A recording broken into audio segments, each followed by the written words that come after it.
কেমন আছো তোমরা সবাই? আশা করি তোমরা সবাই খুব ভালো আছো, আমিও খুব ভালো আছি। আজকে হলো বুধবার আর সকাল ওই ৮টা মতন বাজে। চলো যাই। সকালের আজকে হবে রুটি, তার সাথে আলুর তরকারি আর গোলা রুটি। রিমি ওইদিকে গোলা রুটি করছে আর আমি এইদিকে আবার রুটি ভেজে নিচ্ছি।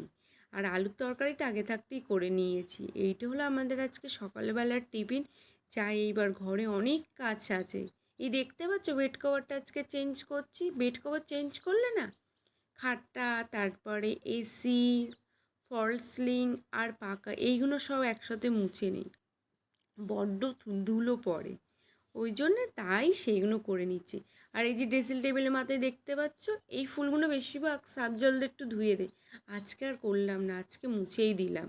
এইদিকে আমার বেড কভারটা পাতা হয়ে গেল ঠিকঠাক করে। আর খাটের দুই সাইডে না আমি এরকম কুশন রেখে দিই, তাই সেটাও ঠিক করে রেখে দিলাম জায়গা মতন করে। এই দিকে এক কারি আমার পড়ে আছে বালিশ, কম্বল, তাই সেইগুলোই করে নিচ্ছি।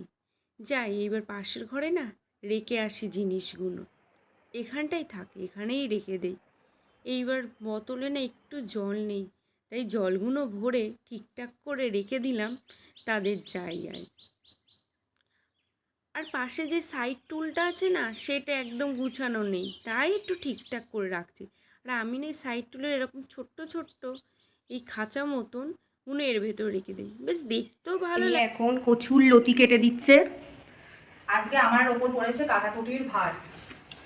আর হচ্ছে দাদা কালকে নিয়ে এসেছিল কচুর লতিগুলো, যাতে হচ্ছে আমাদের কষ্টটা কম হয়, মানে তাড়াতাড়ি হয়ে যায়।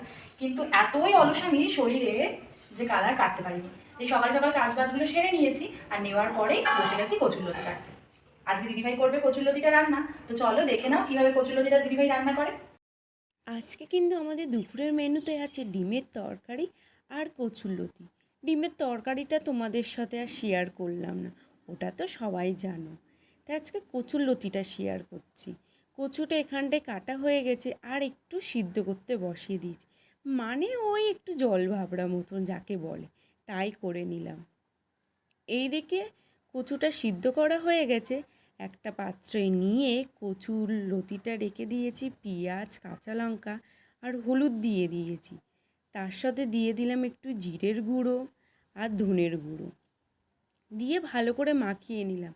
তারপরে তো আবার ভুলেই গিয়েছি যে আমি যে আবার নুন দেইনি এতে। তারপরে আবার নুন দিয়ে দিলাম। তারপরে আবার ভালো করে মাখিয়ে নেওয়ার পর তারপরে দিয়ে দিলাম সর্ষের তেল। তারপরে একটা খালি কড়াই এইটা দিয়ে দিলাম, দিয়ে আস্তে করে চাপা দিয়ে দিলাম। এইদিকে দেখতে দেখতে আমার কচুরলতি হয়ে গেছে।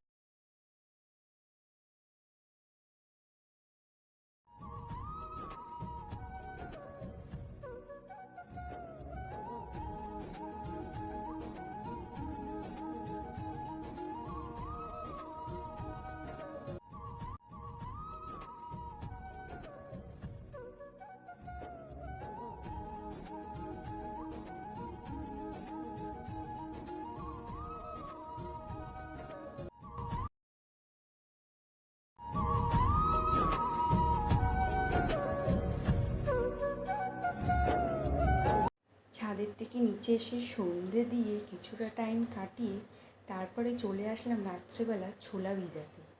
সকালে ছোলা খাই, তাই সেটা রাত্রেই ভিজিয়ে রেখে দিই। কেমন লাগলো সেটা কমেন্ট করে জানাবে, আর ভিডিওটা ভালো লাগলে লাইক, শেয়ার আর কমেন্ট করে জানিয়ে দিন। দেখা হচ্ছে নেক্সট ভিডিওয়ে।